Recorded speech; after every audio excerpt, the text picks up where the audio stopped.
नमस्ते दोस्तों। आज हम एक ऐसे विषय पर बात करने जा रहे हैं जो हमारे जीवन के उस पड़ाव पर बहुत ज़रूरी हो जाता है, जब हम बुजुर्गी की दहलीज पर कदम रखते हैं। बुढ़ापा एक ऐसा समय होता है जब कई लोग अकेलेपन का सामना करते हैं। बच्चे अपने काम और परिवार में व्यस्त हो जाते हैं, दोस्त कम हो जाते हैं और सामाजिक मेलजोल भी कम हो जाता है। लेकिन क्या बुढ़ापे में अकेलापन जरूरी है? बिल्कुल नहीं। इस वीडियो में हम आपको बताएंगे कि बुढ़ापे में अकेलेपन से कैसे बचा जा सकता है। हम हर जरूरी बात को समझेंगे, जैसे सामाजिक जुड़ाव, मन की सेहत, शौक, टेक्नोलॉजी का सही इस्तेमाल और आत्मिक शांति। तो चलिए इस यात्रा को शुरू करते हैं। पहला बिंदु, अकेलेपन को समझें। ये क्या है और क्यों होता है? अकेलापन एक एहसास जिसमें इंसान को लगता है कि वो दुनिया से कट गया है, उसके पास कोई नहीं है जिससे वो अपने मन की बात कर सके। बुढ़ापे में अकेलापन क्यों बढ़ता है? सामाजिक रिश्तों में कमी, नौकरी से रिटायर होना, दोस्त या जीवन साथी का साथ छूटना या बच्चों का दूर चले जाना। सेहत की परेशानी, शरीर की कमजोरी या बीमारी की वजह से बाहर निकलना कम हो जाता है। आज की दौड़ भाग वाली जिंदगी, लोगों के पास एक दूसरे के लिए समय कम हो गया है। आत्मविश्वास की कमी, जैसे जैसे उम्र बढ़ती है कुछ लोग खुद को कम जरूरी मानने लगते हैं। टेक्नोलॉजी से दूरी, बहुत से बुजुर्ग आज की डिजिटल दुनिया से नहीं जुड़ पा है। यह सिर्फ मन की बात नहीं है, इसका असर शरीर और दिमाग दोनों पर पड़ता है। इससे उदासी, चिंता और दिल की बीमारियां भी हो सकती है, इसलिए इससे बचना बहुत जरूरी है। दूसरा बिंदु, सामाजिक जुड़ाव। रिश्तों की ताकत, बुढ़ापे में खुश रहने का सबसे अच्छा तरीका है सामाजिक रूप से एक्टिव रहना। रिश्ते हमें जीने का मकसद और खुशी देते हैं। कैसे बढ़ाएं सामाजिक जुड़ाव? बच्चों बच्चों पोतों या रिश्तेदारों से रोज बात करें। साथ में कुछ आसान चीजें करें, जैसे डिनर, गेम्स या पार्क की सैर। अगर बच्चे दूर है तो फोन या वीडियो कॉल से जुड़ाव बनाए रखें। पुराने दोस्तों से फिर से मिलें। स्कूल, कॉलेज या पुराने ऑफिस के दोस्तों से फिर से बात शुरू करें। उनसे मिलने की योजना बनाएं, चाय पर मिलना या किसी पार्क में बैठना। अपने आसपास के लोगों से बातचीत शुरू करें। सुबह की सैर, मंदिर या किसी सामाजिक प्रोग्राम में हिस्सा लें। किसी क्लब में शामिल हो, जैसे सीनियर क्लब, बुक क्लब या हंसी क्लब। समाज में भाग लें। पास के सामुदायिक केंद्र, मंदिर, गुरुद्वारा या एनजीओ से जुड़े। मेले, भजन संध्या या सामाजिक कामों में हिस्सा लें। छोटी छोटी बातों का भी असर होता है। पड़ोसी, दुकानदार या पार्क में मिलने वाले से हल्की मुस्कान के साथ बात करें। अगर सामाजिक गतिविधियों में घुलने मिलने में संकोच होता है तो धीरे धीरे शुरुआत करें। एक छोटा कदम भी बड़ा बदलाव ला सकता है। तीसरा बिंदु, शौक और रुचियां। अपने मनपसंद काम दोबारा करें। शौक और मन के काम न सिर्फ समय बिताने का अच्छा जरिया है, बल्कि ये हमें अंदर से खुशी और नई पहचान देते हैं। बुढ़ापा वो समय है जब आप वो सब कर सकते हैं जो जिंदगी की भाग दौड़ में पीछे छूट गया। संगीत सुने या सीखें, किताबें पढ़ें या कहानियां लिखें, बागवानी करें, चित्र बनाएं या सिलाई बुनाई करें, योग और ध्यान करें, पास के बच्चों को पढ़ाएं या अपने ज्ञान को दूसरों के साथ बांटें। इन गतिविधियों से आप न सिर्फ खुद को व्यस्त रखेंगे बल्कि नए लोगों से भी मिलेंगे। कुछ लोकप्रिय शौक बागवानी, अपने घर में एक छोटा सा बगीचा बनाएं, फूल, सब्जियां या औषधीय पौधे उगाएं। बागवानी क्लब में शामिल हो, जहां आप दूसरे बागवानी पसंद करने वालों से मिल सकते हैं। लेखन, अपनी जिंदगी के अनुभव, कहानियां या कविताएं लिखें। आप एक ब्लॉग शुरू कर सकते हैं। लेखन समूहों में शामिल हो, जहां आप अपनी रचनाएं साझा कर सकते हैं। पेंटिंग और क्राफ्ट, ड्राइंग, पेंटिंग या क्राफ्ट सीखें। यह आपके रचनात्मक पक्ष को सामने लाता है। स्थानीय कला प्रदर्शनियों में हिस्सा लें या अपनी कृतियों को दिखाएं। संगीत, कोई वाद्य यंत्र जैसे हारमोनियम, गिटार या तबला सीखें। भजन मंडली या कराओके समूह में शामिल हों। खाना बनाना, नई रेसिपी आजमाएं। अपने परिवार या दोस्तों के लिए कुछ खास बनाएं। खाना बनाने की क्लास ज्वाइन करें, जहां आप नए लोगों से मिल सकते हैं। शौक से सामाजिक जुड़ाव, अपने शौक को दूसरों के साथ साझा करें। जैसे अगर आपको बागवानी पसंद है तो अपने पड़ोसियों को अपने बगीचे में बुलाएं। ऑनलाइन समुदायों में शामिल हो सकते, जहां लोग अपने शौक के बारे में बात करते हैं, जैसे फेसबुक ग्रुप्स या रेडिट फोरम। स्थानीय कार्यशालाओं या कक्षाओं में हिस्सा लें जहां आप अपने शौक को और बेहतर बना सकते हैं और नए दोस्त भी बना सकते हैं। मानसिक स्वास्थ्य मन को सक्रिय और शांत रखें। अकेलापन कई बार मानसिक सेहत को प्रभावित करता है, जिससे उदासी या चिंता जैसी समस्याएं हो सकती हैं। अपने मन को सक्रिय और शांत रखने के लिए नीचे दिए उपाय अपनाएं। मानसिक स्वास्थ्य के लिए उपाय: ध्यान और मेडिटेशन। रोजाना 10 से 15 मिनट ध्यान करें। यह तनाव कम करता है और मन को शांत करता है। योग निद्रा या गाइडेड मेडिटेशन करें, जो YouTube पर आसानी से मिलते हैं। पढ़ना, उपन्यास, आत्मकथा या आध्यात्मिक किताबें पढ़ें। यह दिमाग को सक्रिय रखता है। बुक क्लब में शामिल हों, जहां किताबों पर चर्चा होती है। नई चीजें सीखना, कोई नया हुनर सीखें, जैसे कोई भाषा, कंप्यूटर स्किल या फोटोग्राफी। ऑनलाइन कोर्स जैसे कोर्सेरा, उडेमी या YouTube ट्यूटोरियल्स का उपयोग करें। पहेलियां और गेम्स, क्रॉसवर्ड, सुडोकू या शतरंज जैसे गेम खेलें। ये दिमाग को तेज रखते हैं। अपने दोस्तों या परिवार के साथ बोर्ड गेम्स या ताश के खेल खेलें। मानसिक स्वास्थ्य के लिए सामाजिक गतिविधियां, लाफ्टर थेरेपी समूह में शामिल हों। हंसना तनाव कम करता है और रिश्तों को मजबूत बनाता है। अगर आपको लगता है कि आप उदासी या चिंता से जूझ रहे हैं, तो किसी काउंसलर या थेरेपिस्ट से बात करें। आजकल ऑनलाइन थेरेपी भी उपलब्ध है।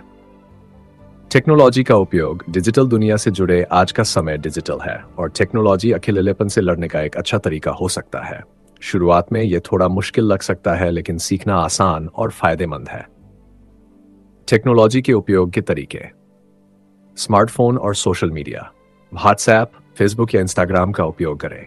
अपने परिवार और दोस्तों के साथ फोटो, वीडियो या मैसेज साझा करें। सीनियर सिटीजन के लिए बने ऑनलाइन ग्रुप्स में शामिल हों। वीडियो कॉलिंग, अपने बच्चों, पोते पोतियों या दोस्तों से वीडियो कॉल पर बात करें। जूम, गूगल मीट या स्काइप जैसे ऐप्स का इस्तेमाल करें। वीडियो कॉल के जरिए पारिवारिक मिलन या ग्रुप बातचीत आयोजित करें। ऑनलाइन समुदाय, अपने शौक से जुड़े ऑनलाइन ग्रुप्स में शामिल हों, जैसे बागवानी, खाना बनाना या किताबों के ग्रुप्स। YouTube पर अपने पसंदीदा विषयों पर वीडियो देखें और कमेंट में लोगों से बातचीत करें। Online games, online ludo, rummy या शतरंज जैसे गेम्स खेलें, जिनमें आप दूसरों के साथ खेल सकते हैं। अपने पोते पोतियों के साथ ऑनलाइन गेम्स खेलें। यह एक मजेदार जुड़ाव हो सकता है। टेक्नोलॉजी सीखने के लिए टिप्स: अपने बच्चों, पोते पोतियों या नजदीकी समुदाय केंद्र से मदद लें। स्मार्टफोन या कंप्यूटर की बेसिक क्लास ज्वाइन करें, जो कई शहरों में सीनियर सिटीजन के लिए चलती है। धीरे धीरे शुरुआत करें।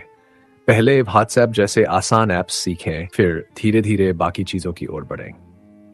स्वयं सेवा और सामाजिक कार्य, उद्देश्य की तलाश बुजुर्ग अवस्था में अकेलेपन से बचने का एक शानदार तरीका है। अपने समय और अनुभव को दूसरों के लिए इस्तेमाल करना। स्वयं सेवा न सिर्फ आपको एक उद्देश्य देती है, बल्कि आपको नए लोगों से जोड़ती है और रिश्तों को मजबूत बनाती है। स्वयं सेवा के मौके: शिक्षा, नजदीकी स्कूलों या NGO में बच्चों को पढ़ाने में मदद करें। अपने अनुभव जैसे गणित, विज्ञान या कहानी सुनाने की कला दूसरों को सिखाएं। सेहत और देखभाल, अस्पतालों या वृद्धाश्रमों में सेवा करें। वहां रहने वालों के साथ समय बिताएं।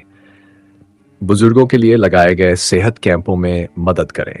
पेड़ लगाएं, सफाई करें या कबाड़ को दोबारा इस्तेमाल करने वाले कामों में हिस्सा लें। नजदीकी पर्यावरण समूहों से जुड़े। धार्मिक और सांस्कृतिक काम, मंदिर, गुरुद्वारा या किसी भी धार्मिक जगह पर होने वाले कामों में मदद करें। मेलों या त्योहारों में भाग लें और जिम्मेदारी लें। स्वयं सेवा के फायदे: ये आपको एक समूह का हिस्सा बनाता है और नए दोस्त बनाने का मौका देता है। यह आपके जीवन को मकसद देता है और यह एहसास कराता है कि आप समाज के लिए जरूरी है। यह चिंता और तनाव को कम करता है और मन को शांत रखता है। शारीरिक सेहत, चले फिरें और खुश रहें। शारीरिक सेहत और लोगों से जुड़ाव का गहरा रिश्ता है। अगर आप एक्टिव हैं, तो आप और ज्यादा कॉन्फिडेंस के साथ सामाजिक कामों में जुड़ पाएंगे। शारीरिक सेहत के उपाय: रोज आधे घंटे चले, योग करें या हल्का फिजिकल काम करें। योग या डांस क्लास जैसे ग्रुप में जुड़े। इससे सेहत और दोस्ती दोनों बनती है।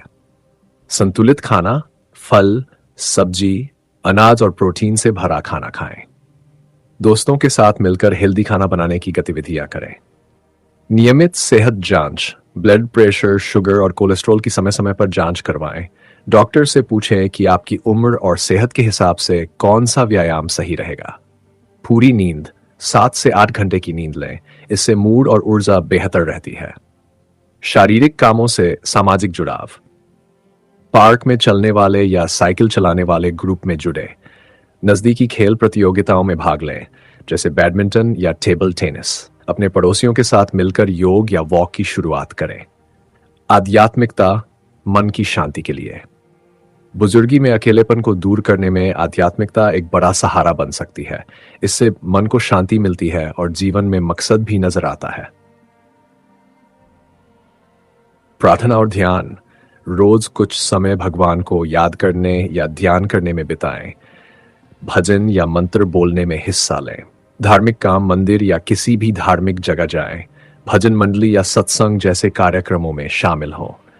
आध्यात्मिक किताबें, गीता, रामायण या ऐसी ही किताबें पढ़ें। इससे सोचने का नया नजरिया मिलता है। किताबों पर चर्चा करने वाले ग्रुप में जुड़े। सत्संग और संगति, अपने आसपास के सत्संग ग्रुप से जुड़े। तीर्थ यात्रा या धार्मिक यात्राओं में भाग लें। बुढ़ापे की मुश्किलें और उनके हल, बुजुर्गी में अकेलापन कई तरह की दिक्कतें ला सकता है। सेहत की परेशानी, चलने फिरने में कमी या पैसों की दिक्कत। इनसे निपटने के उपाय। सेहत की परेशानी, रोज थोड़ा व्यायाम करें और समय पर जांच करवाएं। अगर चलना फिरना मुश्किल है तो घर में ही योग या आसान एक्सरसाइज करें।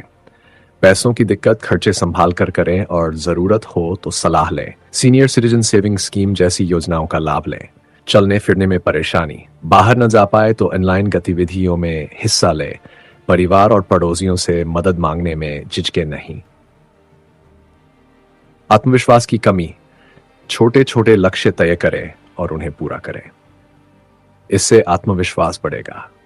अपने अनुभव और ज्ञान को दूसरों के साथ बांटें। अपने बुढ़ापे को खास बनाएं। हर किसी की बुजुर्गी अलग होती है। इसे अपने हिसाब से जीने के लिए अपनी पसंद, सोच और सपनों को आगे रखें। कुछ अनोखे विचार, वंशावली बनाएं। अपने परिवार की कहानी को एक किताब या डायरी में लिखें। यह आपके बच्चों और पोते पोतियों के लिए एक अनमोल तोहफा होगा। लोकल गाइड बने। अगर आपको अपने शहर का इतिहास पसंद है तो टूरिस्ट्स को अपने शहर घुमाएं। डिजिटल लिगेसी, अपनी यादों को डिजिटल रूप में संभाल कर रखें, जैसे फोटो एल्बम, वीडियो या आवाज की रिकॉर्डिंग। कहानी सुनाने की कला, अपने अनुभव बच्चों या समुदाय के साथ साझा करें। स्कूलों या लाइब्रेरी में स्टोरी टेलिंग सेशन करें। बुढ़ापा जीवन का एक अनमोल दौर है और इसे अकेलेपन की छाया में नहीं बिताना चाहिए। सामाजिक जुड़ाव, शौक, टेक्नोलॉजी, सेवा और आध्यात्मिकता के जरिए आप अपने बुढ़ापे को खुशहाल और अर्थपूर्ण बना सकते हैं। याद रखें, आप अकेले नहीं हैं। आपके आसपास कई लोग हैं जो आपके साथ समय बिताना चाहते हैं और बहुत से मौके हैं जो आपके जीवन को एक नया रंग दे सकते हैं। तो अपने बुढ़ापे को एक नई शुरुआत की तरह जिएं और हर पल का आनंद लें।